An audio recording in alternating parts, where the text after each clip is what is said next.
agora da gente conversar com ele, nosso colunista Gilvan Bueno, sobre a atuação do governo no cenário fiscal. Cadê Gilvan Bueno, que já aparece aqui comigo em tela? Gilvan, meu querido, seja muito bem-vindo e boa tarde. Do Rio de Janeiro, tá? Onde você perguntou onde eu estava, eu já estou do Rio de Janeiro. Lá no nosso querido Rio de Janeiro, né, Gilvan? Gilvan, do Rio de Janeiro peço para você comentar os aspectos que tangem a Brasília, porque o secretário executivo da Fazenda, Dario Dorigan, projetou esse primeiro superávit primário para 2026 em muito tempo, segundo ele. Entender se essa projeção ela encontra algum coro na realidade a partir dos números que a gente tem hoje. Olha, Durigan mostrou aqui um diálogo muito importante, abordando ali onde ele vai achar as linhas de receita. E aí ele pensou em três lugares, tá? Primeiro, a tributação de instituições financeiras. Segundo, a tributação nas BETs. E terceiro, a isenção de reformas tributárias. Então, desses três mecanismos aqui, ele olha para isso aqui e espera gerar algo em torno de 30 bilhões de reais para o próximo ano e conseguir cumprir a meta fiscal no máximo ali de 0,25. Então, são mecanismos que a gente já vinha olhando. Essa questão, por exemplo, do Banco Master e tributação sobre fintechs e mudança de regulamentação deve acelerar essa discussão. A tributação nas BETs já era observado anteriormente de sair de 12 para 18, não aconteceu, mas Dorigan mostrou um relatório de receitas e despesas interessante, mas tem que ver que isso não pode surgir alguma bomba fiscal que prejudique esses números para 2026. Prejudicar esses números. Se a gente levar em consideração, por exemplo, esse cenário em que recursos do Tesouro Nacional estão sendo utilizados como garantia caso os Correios não cumpram com essa perspectiva de obtenção de cerca de 20 bilhões de reais em empréstimos. Esse seria um dos riscos, Gilvan? Com certeza, é isso aí. Esse é o grande risco que nos chegou nos últimos dias. É um risco que vem acontecendo desde 2013. Nós precisamos lembrar que os Correios são deficitários desde 2013, quando eles começaram a dar o seu primeiro prejuízo. Em 2024, esse prejuízo foi de mais de 2 bilhões de reais e nesse primeiro semestre de 2025, nós estamos presenciando um prejuízo de mais de 4 bilhões de reais. Então, tem uma ampla discussão sobre realizar ou não o socorro. A Simone Tebet fez um comentário até afirmando que o presidente estava um pouco lento nas reformas fiscais, porque tem que se dar um direcionamento sobre os Correios. A gente tem uma preocupação por ser um ano eleitoral e isso demorar um pouco. A gente tinha até aqui olhado, por exemplo, uma redução do contingenciamento de 12 bilhões para 7 bilhões, 7,7 bilhões, mas essa questão dos Correios prejudica muito as contas públicas, foi a fala do Dorigan, e mostra aqui uma preocupação para 2026. Então, eu sempre gosto de falar que 2027 é um ano que a gente tem aqui a introdução dos precatórios, mais de 80 a 120 bilhões, mais 2026 nós temos uma nova conta, que é esse financiamento dos Correios. E aqui uma visão, uma luz interessante. As estatais que dependem do Tesouro para conseguirem avançar com suas atividades estão deficitárias e trazendo um prejuízo.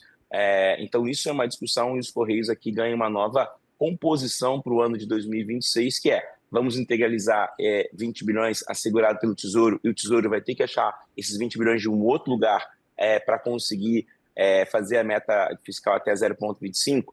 Essa discussão é a mais importante do momento. Você citou diversos aspectos que são bastante relevantes da gente tratar, mas eu queria falar exatamente sobre essas previsões trazidas pelo relatório de receitas e despesas por parte do governo, né? Esse incremento das perspectivas de um rombo das estatais de 5 bilhões e meio para cerca de 9 bilhões 200 milhões de reais. E eu queria exatamente dialogar um pouco com essa questão dessa restrição do ponto de vista orçamentário que a gente vem acompanhando ano após ano, inclusive ficar mais grave, né?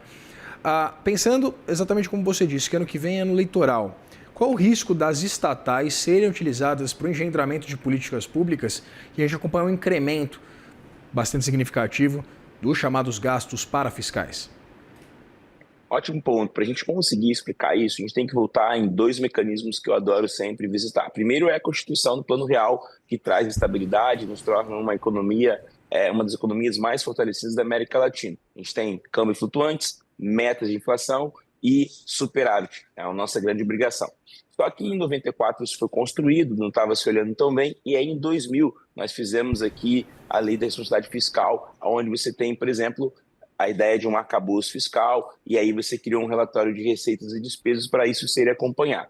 Logo em seguida, nós temos aqui a ideia do contingenciamento, ou seja, você tem aqui uma previsão orçamentária do que vai acontecer, e aí o governo começa a se preparar para isso. Então, quando você tem aqui o seu orçamento, você tem as despesas fixas que vão ali consumindo caixa, então a gente tem, por exemplo, fatores previdenciários, reformas, uma série de mecanismos. Quando uma estatal ela entra com um gasto maior do que ela previa, o que isso faz? E é o que acontece com muitas famílias. O seu orçamento fica furado. Por quê? Porque você chegou com uma despesa inesperada, que não estava programada e que você vai ter que fazer receita. No universo normal de uma empresa, de uma família, você vai aqui buscar aumentar a receita, reduzir os seus gastos. No nosso momento aqui de política fiscal, o que a gente vai olhar? Da onde o governo vai tirar receitas para suprir isso aqui? Vem um investimento do Tesouro para que isso seja realizado? Qual o custo disso? Então, já começa a prejudicar bastante. Ou, por que você não corta os gastos? A gente tem falado muito sobre estrutura de gastos, cada vez mais sobre desoneração. Então, a discussão começa a ser da onde eu vou arrumar a receita para conseguir ajudar uma estatal. Essa é a grande discussão. E aí a gente tem que lembrar, que foi citado ontem aqui comigo e você, que vamos fazer aqui mais tributos, aumentar a carga tributária, que representa 24% do nosso PIB, ou seja, a arrecadação foi de 2,4 trilhões, mas também já está comprometida. Então, em linhas gerais, Vitor e nossa audiência, a discussão é da onde virá o dinheiro para suprir isso. E aí começa a entrar em discussão a ideia de se vende o ativo, faz uma parceria PPP, faz aqui uma venda. Então, começa uma discussão muito ampla nesse sentido. Aquele ponto que a gente sempre traz, né, Gilvan? Dinheiro há. O relevante é a gente discutir para onde que ele vai, né? Que projetos, que políticas públicas. E exatamente pensando nesse destino do dinheiro, Gilvan, estamos no dia 25 de novembro de 2025 sem o orçamento aprovado para o ano que vem. Esse é mais um risco que a gente coloca exatamente nessa conta, Gilvan, acerca exatamente dessa perspectiva de algum tipo de previsibilidade acerca dos gastos públicos para o ano que vem? Ótimo ponto. A gente tem conversado muito sobre isso aqui no CNN Money, todos os nossos colunistas, você sempre coloca à luz esse fato que ano passado nós tivemos aqui um anúncio onde nós teríamos a isenção de imposto de renda para as pessoas até R$ 5.000, com a ideia de receitas e despesas e com a ideia de um futuro orçamento para 2025. Nós entendemos naquele momento que esse anúncio foi muito ruim e isso criou uma volatilidade muito grande, onde nós presenciamos o nosso câmbio saindo de 5,80 para 6,30 e uma volatilidade muito grande, e isso trouxe muita aflição para o mercado. Várias instituições mandaram seus recursos para fora. O que é bom visitar isso? Hoje é dia 25, até entre o dia 15 e o dia 20, você tem ali recesso do judiciário, recesso na Câmara, ou seja, você tem uma paralisação e que se nós não tivermos uma resposta clara sobre isso, o que isso nos cria? Volatilidade. Volatilidade no câmbio, volatilidade no juros futuro, volatilidade nas decisões de investimentos. Então isso é muito ruim, não temos uma resposta. E parece, até aqui olhando, que a gente vai ter um filme muito parecido. Vai caminhando isso aqui, tudo que está acontecendo sobre essa falta de clareza, a gente vai caminhar talvez para um fechamento de ano, sem essas respostas, e a gente pode ter uma volatilidade para o final do ano. Pois é, né? Cria-se aquela situação que o governo fica autorizado a gastar uma parte de 12 de todo o orçamento previsto, pelo menos, né, do ponto de vista arrecadatório, uma arrecadação que, inclusive, agora surpreende, né, Gilvan, como você trazia para a gente essa arrecadação federal do mês de outubro. Eu queria entender exatamente qual foi o principal fator responsável exatamente por esse incremento do ponto de vista arrecadatório. Aqui a gente teve dois mecanismos, né? Essa mudança de tributos, duas novidades aqui, que é a questão do IOF, né? Que a gente falou ontem, já gerou 8 bilhões, a tributação sobre JCP, que também trouxe essa valorização. Agora, em janeiro, a gente vai ter aqui novos componentes de tributação, como a questão dos dividendos. Então, essa questão de aumentar o IOF, aumentar tributação nos produtos de renda fixa, também trouxe já uma geração de caixa. Então, isso trouxe uma ampla discussão e que vai continuar em 2026 com a chegada da tributação dos dividendos. Então, esse primeiro incremento foi tributação de IOF, tributação em investimentos de renda fixa, que se mudou aqui a estrutura, então isso já começou a trazer.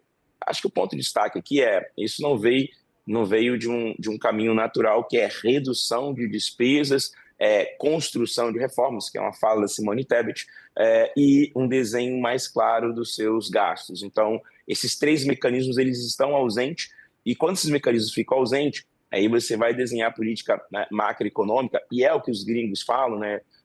Lá nos Estados Unidos, conversando com os principais gestores, o que o investidor internacional olha? Ele olha o macro, né? Então, quando ele olha o macro deteriorado, ele tem uma preocupação sobre como vai ser a continuidade, a construção de riqueza, a construção de produtividade, os projetos de infraestrutura, para que ele possa trazer o seu capital. Esse é o grande desafio de países emergentes, essa falta de clareza no macroeconômico, com questão de gastos, com questões de eficiência nessa arrecadação e nessa distribuição. Então, isso prejudica muito a visão do investidor internacional para conseguir apoiar projetos de infraestrutura ou investimentos significativos em outras áreas. Conversei aqui com o homem que tem o maior estoque de milhas aéreas do país, Gilvan Bueno, nosso colunista do CNN Money, cada dia em um lugar diferente, fazendo companhia aqui para a nossa audiência. Muito obrigado, Gilvan. É sempre um prazer dividir tela com você. Uma alegria, meu amigo Vitor. A alegria foi minha. Um ótimo dia para você e nossa audiência. Obrigado, Gilvan. Prazer é sempre meu.